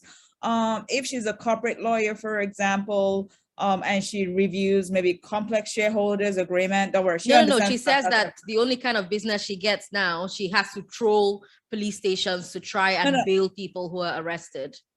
Oh, okay. So those are the only kind of cases. So maybe she has to also think about what other skill set does she have in the legal practice, such that she works on things that would allow her more flexibility. For example, she's saying that she goes and helps with bailing. Can she help other entrepreneurs with shorter agreements like NDAs, term sheets, that would not require her to pick up herself and go somewhere, but she can sit from the comfort of her home to do it. And these are needs that I haven't met any entrepreneur that has said, oh yeah, except the person has a legal background, I totally understand my term sheet, I totally understand my NDA.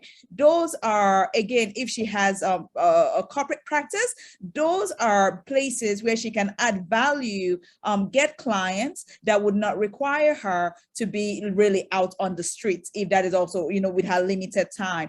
And also, she should also consider, I don't know if she has a website, she should also consider, probably to the extent that Nigerian law permits, having her kind of like a digital legal online platform that would allow, again, entrepreneurs that need this needs or need her services on a daily basis to be able to reach out to her. She can have Zoom calls. I mean, I'm not sure who was having in-person meetings during COVID, but COVID has taught us the importance of that flexibility and pivoting. And to the extent that she has a client that absolutely needs to see her pretty face, obviously she can say, okay, can we meet at, XYZ? You book a place and you meet them. But there are ways to still go about it. Especially with the entrepreneurship community, a lot of them need the help. There are ways to go about giving your services without necessarily being, outside, or without necessarily renting a space for that. So just a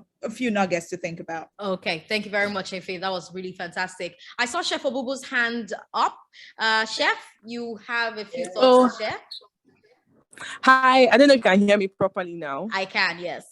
Okay, yes. So from what I read from the lawyer's story, her major problem is time and money, meaning that she doesn't have enough time to do what she wants to do, and she doesn't have the money to outsource it. Yes. So there are two things that I have to say to her.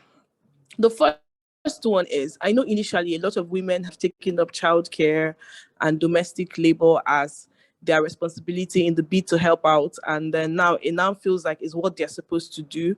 But I think she has to be a bit more honest with the people in her lives and get help from where it can be free.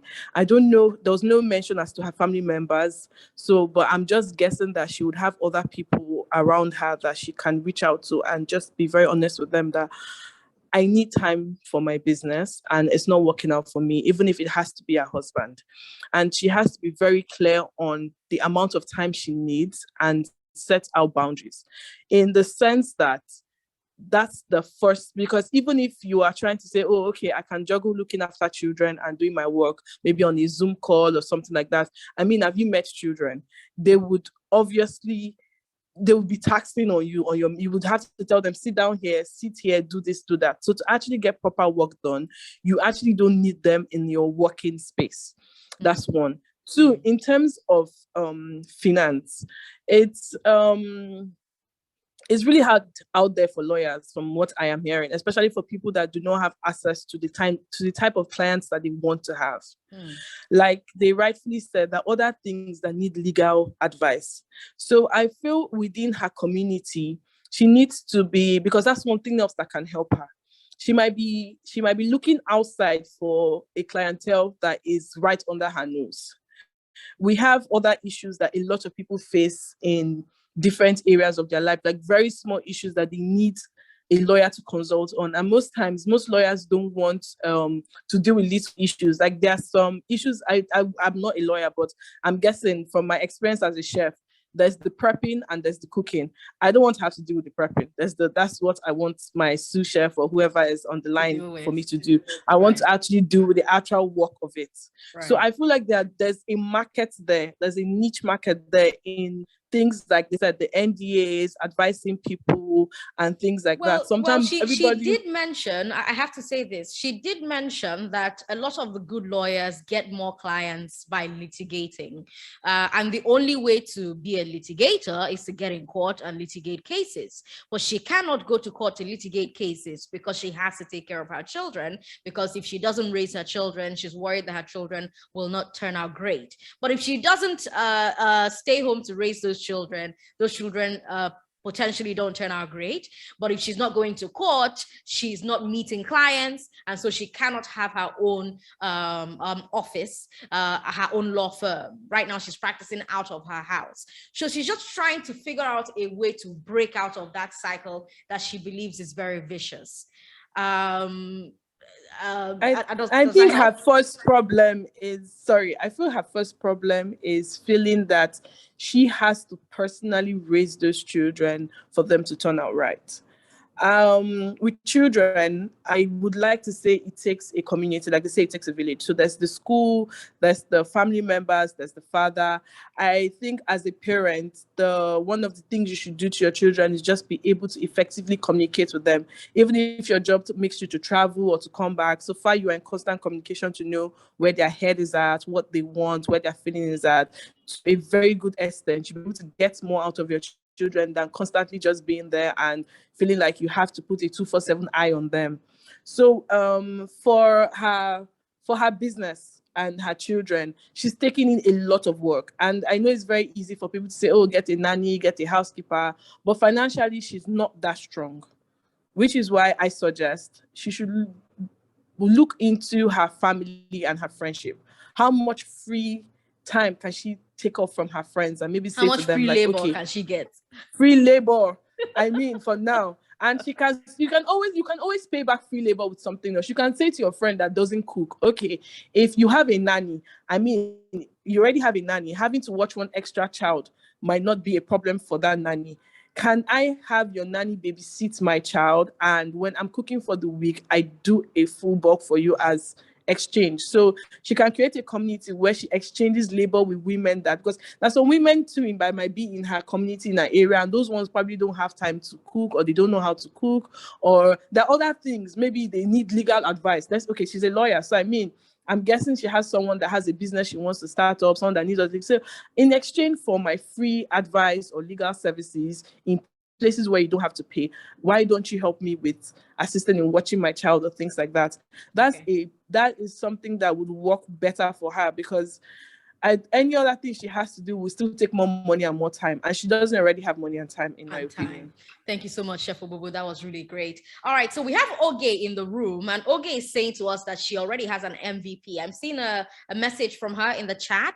Tunde, can you help with that? Can you open up the chat so that I see that message from Oge? I don't think I'm still seeing it anymore. Hopefully we can find a way to see that message. It's right there, it's in the chats. Or maybe Q&A. Is it Q&A or chats? I'm not sure where. Is that the only message there? That's the only message we can see. All right. So if Oge can resend the message so that we can come back to it. But yes, how does somebody, and I think that Eloho is the best person to answer that question, to be honest with you. How does someone who is a teacher, who doesn't have a lot of tech knowledge, how does that person go about, upscaling her business? Because she thinks that she has a viable business model. Is that a message there? Am I seeing the message from Oge now? Okay. I can actually see the message. You can? Fantastic. Okay, great. Yeah, I saw it a while ago. Okay, great. Yeah, I saw it a while ago. What do you think, Sure. It says, hello, Sandra. I do have an MVP on kidsreadart.com, but our challenge is creating a business plan, pitch deck with projections to enable us access funds or grants. So I guess let me try and answer both questions. Okay. The first is, say you didn't have an MVP and you wanted to go about building an MVP. You're a non-technical person. By the way, I think there's this myth maybe it's not a myth, but I think people will be surprised at the proportion of male founders that are also not technical founders. I think sometimes we operate on the assumption that women are constantly operating at this technical deficit, right? So, don't feel, the first response would be, don't feel you have a gap in some way. There are all kinds of founders who don't have technical backgrounds that start tech companies. Two approaches. I think the first is you say to yourself, okay, so I need some support. I need someone to design this platform. I need somebody to build it. And obviously I'm going to have to outsource or hire those skills. There are a couple of dev shops in Nigeria that provide designers and web developers that can do this for you. You can also find freelancers on remote work platforms that can also do this kind of work for you. The most important thing is start with a designer, think about what it is that you want to build, and then go off and build. If you're non-technical, it sometimes means that managing those kinds of people, especially remotely, can be a little bit tougher. But there's lots of resources online around how you sort of organize that. The other thing that I encourage people who are non-technical to do when they want to build MVPs is look at what we call no-code tools. So people are often surprised that you can build an app without ever writing a line of code, for example, using platforms called Adalo and Bubble and things like that. Sometimes there's a little bit of a learning curve to sort of watch videos and things and learn how to use them, but they're designed to help non-technical people do exactly things like this, build basic MVPs. So you'll start by saying, look, what are the core features that I want this platform to have? And how do I build it with a set of no-code tools, right? It doesn't have to be perfect. It doesn't have to be fancy, but what you're testing at an MVP is a minimum set of features that allows you to deliver the value that you think someone will pay for and test whether or not the market is actually there. But her answer actually is that she has an MVP, or she's clarified that she has an MVP, and she wants support creating a business plan, pitch deck, projections to access funds or grants. The fastest response I can give there is, there are lots of resources online around how to put together a pitch deck. There's something called DocSend, DocSend, and they're basically a platform that lots of technology entrepreneurs use to share their pitch decks. And so you can upload it, you send a link to your investor, and DocSend will track, first of all, we'll say what slides were in your deck, and we'll track where investors spend time. It's a great place to start because it tells you, first of all, they have lots of templates to help you build your decks, but it also tells you, based on the data that they can see from how people use their platform, it tells you how investors, which slides and which content investors spend time on. So I particularly like directing people there. Aside from that, like I said, there's lots of resources. One good way or good hack to sort of find your way online is to follow accelerators. They often have very good content because they do programmatically, they help founders do all of these things, putting together business plans, pitch decks, projections. I think so. Like I said, those resources are there. The third option is to, again, go to remote work platforms, whether it is Fiverr or there's another one, Upwork, and look for people there who you might be able to pay to help you build a business plan or build a pitch deck. Of course, there are other people available locally who can do it for you. But if you don't necessarily have the networks into people who might be former investment bankers and things like that, these platforms actually have people who spend time doing this over and over and over again for multiple entrepreneurs from all over the world. And they're often a very good untapped resource because they see this very often, and they help other entrepreneurs like yourself do these kinds of things very often. So thank you so much. I hope that helps as well. Thank you. That was a great answer. Chinwe's hand is up. Chinwe, what do you want to talk about? Okay, so I have comments for all three, and I'll try my best to be quick. So for the lawyer, I see one of her concerns are trainings, and I was just going to suggest virtual trainings, and also She maybe can't pay for them. She doesn't have the money to pay for virtual trainings. There are some virtual trainings that are close to being free, actually. If you check, there are.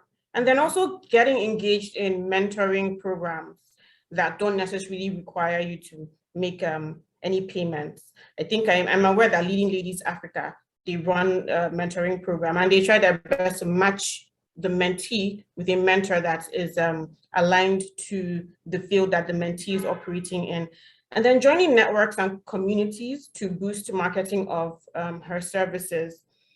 And I also think she should check if some of her legal services are catering to needs that are in high demand. This is in a bid or in an attempt to generate increased revenue, and then maybe she can now streamline to the focus area that she wants, right? And then branding is important, of course. So these are a few things I feel she may want to consider. That's the lawyer.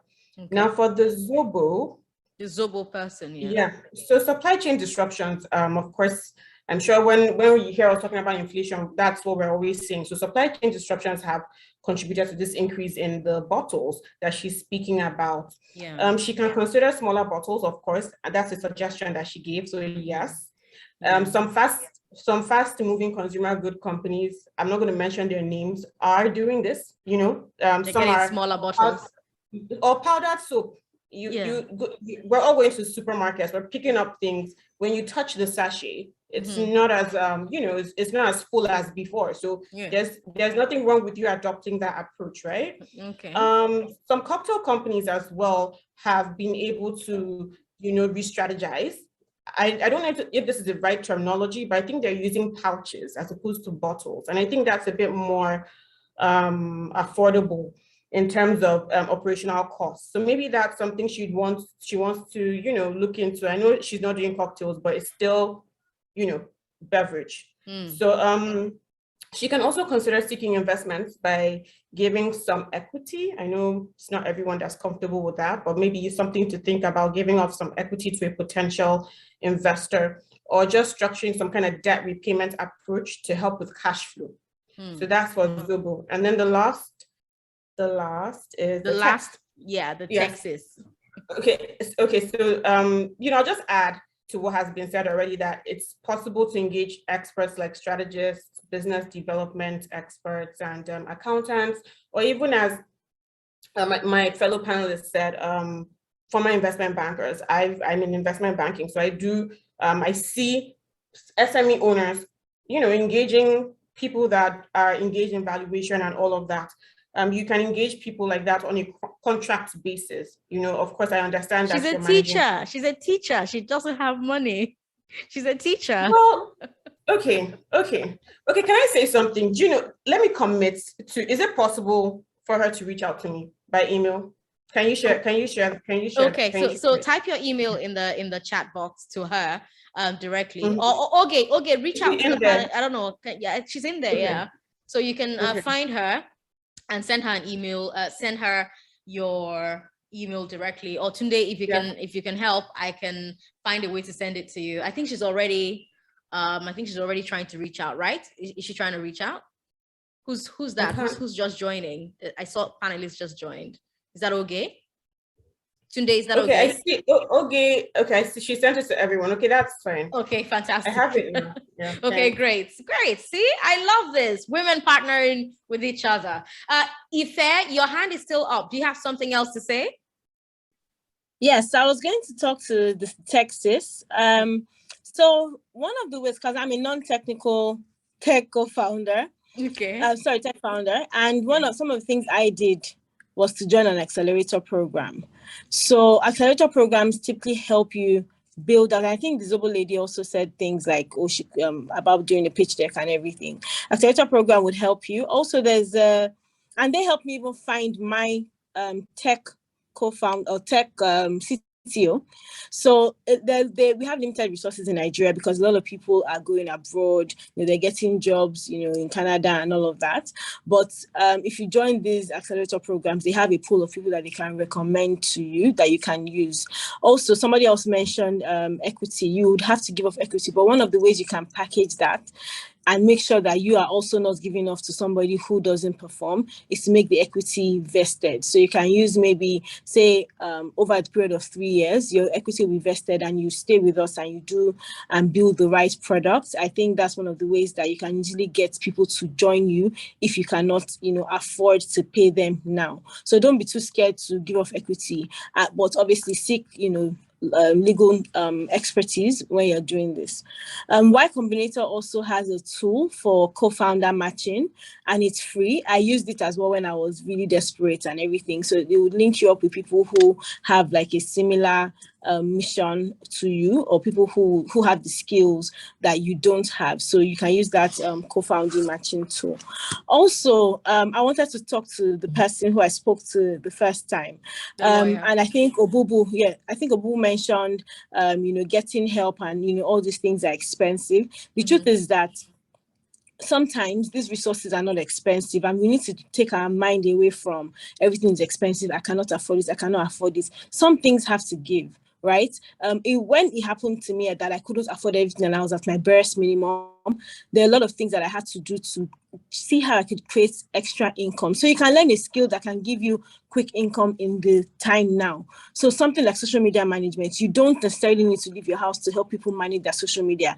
And a lot of people for that service, they charge about 40,000 naira. And a lot of people are looking, especially other small businesses, they look for people to manage their Instagram pages. Imagine if you have 5 of those customers, you'll be able to earn extra, for example, 200K in a month. And that can help you pay for the help that you need in your homes. And it's not such a difficult skill to learn. And if you are really somebody that is really looking to scale whatever business you're doing, you would do the things that you have to do to get things done. So don't necessarily think that things are so expensive. Another thing, I'll give another example. So very recently, because I knew that I couldn't be home every night to do assignments, for example, I said, you know what, I need somebody in the house who is learned enough to be able to help me do that, so that I know that that area is not suffering on the days that I cannot be available. And I started looking for governesses, and when I started checking for price, it was so expensive. I knew that I'm a very young entrepreneur, very at the beginning of my business and everything. I could not afford it. But guess what happened one day? I got a call from somebody who told me, she was my former neighbor. She was like, oh, there's somebody in her church who, she's gone to school, she's even passed JAMB and everything, but the timing for her to even go into school now has even passed because her parents couldn't afford to send her to university. And right now she said she doesn't even mind doing, the work of a nanny. And I was like, perfect. This is like, a match made in heaven right now. Come to me, and if you work with me for like a year or 2 or something, and I see that you're actually doing well, you don't steal and all that, why not? Why won't I send you to school? So sometimes, and obviously, because that will now give you time to also build your business, because you have that structure at home, and you can also now give her things to do in the meantime that can also build her capacity and also learn, so that as you're growing, she's also growing, right? Mm-hmm. And you'll see that in a year or 2, you'll be able to afford some things that you couldn't afford before. And obviously you did not pay a premium at that time. So just look at some of the ways that you can trade off value without necessarily overstretching yourself, and you see that it takes a village to be able to build these things. But don't always think that help is expensive, or have that mindset. I think it's a poverty mindset when you think you cannot afford everything. There are things that you need to pay for. A lot of people also have bills that they cannot necessarily do everything with you for free. So it's important for you to respect that and understand that, and just see some of the things that you can trade off to help you, get the value and build that empire that you want. Thank you. Thank you so much to you. My God, I've learned so much, and I'm hoping that the women who are in attendance today are also learning as much as I am. Now, to wrap up the clinic, because we need to end this at 6, because I understand that everyone's busy. Everyone has to get ready for the new week.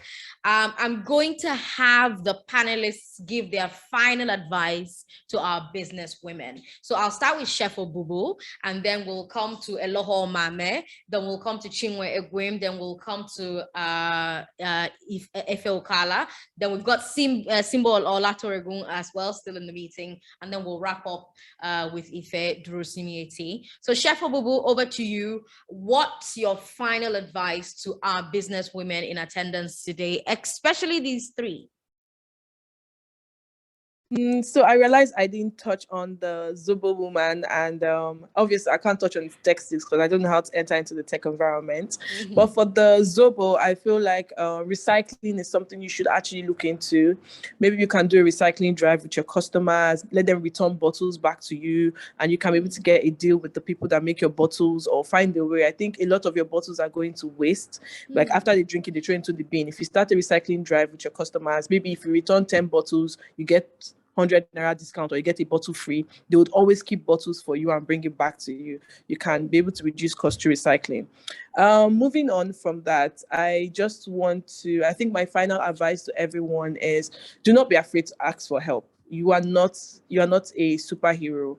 You can't do everything yourself. You have to learn to delegate to the people around you, to your family, to your children, because a lot of times our family take up a lot of time taxing from us. Oh, help me reply this message, help me reply this email. And you don't even realize how much time is being taken from you having to help your family with things. And because you are proud, you never ask them for help. You're taking so much on your plate, plus their plate, everything, your plate is full. So try as much as you can to get as much help as you can. If you cannot do something, be very clear with the person. I can't do this and I can't do this now because it's going to be time taxing for me.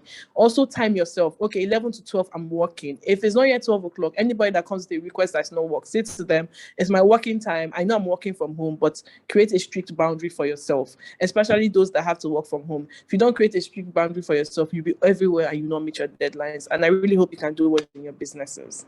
Thank you so much, Chef Obubu there, lifestyle curator, chef, businesswoman. Thank you. Hello, Mame. Hi. So the last message I think I would generally leave, and I think it's important in International Women's Month, International Women's Day on Tuesday, that when we have these platforms, we use them to be fair to women. I think there's a bunch of messages that we often pass to women when we have these platforms. We say things like, a lot of women have confidence issues, a lot of women have this, a lot of women have that. Who knows? Maybe it's true, maybe it's not. I don't know that there's any man who's building something that's audacious and doesn't sometimes face confidence issues. So that's one message that for me, I tend to always want to say when I have this opportunity, is that there will be times when you get up and you say to yourself, perhaps I can't do this thing. You're no different to the next entrepreneur, male or female. Everybody has moments of doubts. One of our entrepreneurs taught me something recently that I am now sort of telling everybody. She says that sometimes when she has these moments of doubts, rather than frame it to herself as a break in her confidence, she says to herself, you know what would Kofi do? She literally says, if I was a guy called Kofi and I was doing this thing, how would I react to it? And I think that speaks to the need sometimes to find our own audacity. And to understand that it's okay if I want to build a business and I just want to be rich. It's okay if I want to be a tech sis or a tech bro. It's okay if I look at what's been achieved by some of these companies and I want to do something as audacious, right? Sometimes I think we couch these narratives in, we kind of say to women, dream big, but kind of, be careful to sort of not dream too big and dream the way a woman dreams. I always want to use these platforms to encourage people to be whoever they want to be. To be as audacious as they want to be, and leave the responsibility for fixing the funding gaps to those of us who allocate capital. The problem is not the women. The problem is that we don't allocate capital fairly. And it doesn't matter how many times your pitch deck is perfect, a system that is rigged against you will deliver 1% outcomes. So we have to fix that problem. And I just want to encourage the women to continue to be audacious, to continue to bring their ventures to be funded. And let's fix the issue as a community of people who invest capital in these businesses. Thank you. Thank you. Thank you so much. That was beautifully said. I couldn't have said that better myself. Let's come now to Simbo Olatoregun. Okay, fantastic. It's been a really fantastic session. All these women are loaded and they know exactly what they're doing in the business area. And I like to stay in my lane, so I was listening and learning quite a bit myself. There was one question I wanted to answer that was in the comment section, and it was how do I create my own online shop app? The first question first thing I want to say is that sometimes the answers you will have for some questions that you have are simpler than you think. So I already said this earlier, sometimes the barrier to entry for this is significantly lower than it used to be. You have to check whether do you really need an app. So I know many people are building apps and trying to check and make sure, oh, do I really need an app here? Or everybody's building an app, let's build an app. Not necessarily. Sometimes open a Facebook page, open an Instagram page, learn the skills. Some the things that you need literally are just a question away online. So just check online, how do I do this? And there are a lot of free courses online. I could list a ton of websites that I know they have available digital skills for those who are thinking, oh, I really want to do this, but I really want to do that. Sometimes just type in a question into a search bar before you even message someone and say, oh, do you know how to do this? Can you connect me with someone? Type it into your browser and check whether you can answer that. So between your social media pages, Facebook, Instagram, the WhatsApp stories, the Google My Business channels, these are things that are very easy for you to do and can take your business from just the regular business that you're doing to be able to even connect more, let's say more businesses online or more customers rather online. So sometimes keep it simple. It's not as complicated as it seems, and for you to be able to connect to the digital economy or just be able to connect a little better. Not everybody is a techist that's coding and that have that have what do you call it? They're speaking with programmers or speaking with data scientists left, right, and center. Sometimes you have to start somewhere. More than 90% of the businesses here of our businesses are micro enterprises and not necessarily like SMEs. Mm-hmm. So just move a step further, and it's nothing about getting the MVP. So make sure that you're connected to in the smallest way that you can before you start thinking a little bit bigger. Grow where you are. I think that's important. Grow where you are. I love that. I hope someone tweets it and use the hashtag GlassCon 2022. Efe Okala, our keynote speaker, what's the final advice you have for business women who are here today? Thank you so much. This has really been an amazing session. It's a wonderful panel. I had a lot of fun listening to everyone, and obviously wonderful businesses that were brought up to the clinic. I would say despite the biases, right? Because that's what we're still talking about. Continue to summon the courage to work, to bring your best self to work every day. Do what you do best, despite the biases. Do not let that to cripple you or paralyze you. Also, focus and continue to build your network. I think Ife made that point with high economy as well. Continue to build your network and also build allies, right? Most of the time, your network and your allies may not look like you, speak like you. It is okay for them to be different from you, but those are the people that could possibly sit at tables and advocate for you when you're not in the room, or advocate for your causes when you're not in the room. So invest your time there to build that. But I think most importantly, and I think this goes to what I believe Chef Obubu said regarding, I believe she was the one that talked about the recycling of the bottles. Mm-hmm. And also the lady that had the problem, like she's a litigator. And Mm-hmm. I think I was trying to get her to think about possibly, at least for now, could she consider corporate, right? Rather than litigating, because that could give her flexibility. I'm a litigator that turned to be a corporate lawyer. So I'm a walking example here. Mm-hmm. So it's an option, but it got me to the point of thinking, when we talk about a lot of the biases that women experience and not having the opportunity, and said, bring your seat to the table, right?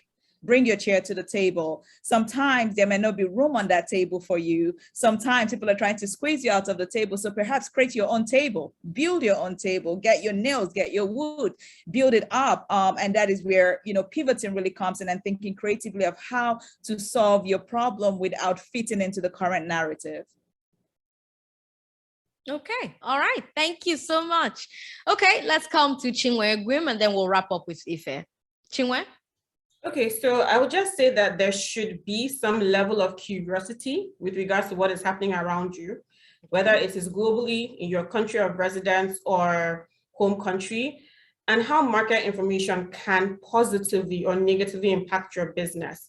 In the same vein, seeking information around policies and interventions that could support your business is very essential. Basically, research is very important when running any business. So please start paying more attention to what's going on around you, read more, listen to the radio. Also, be very deliberate about deepening your network, join communities, and don't just join them and tick a box or be part of the statistics.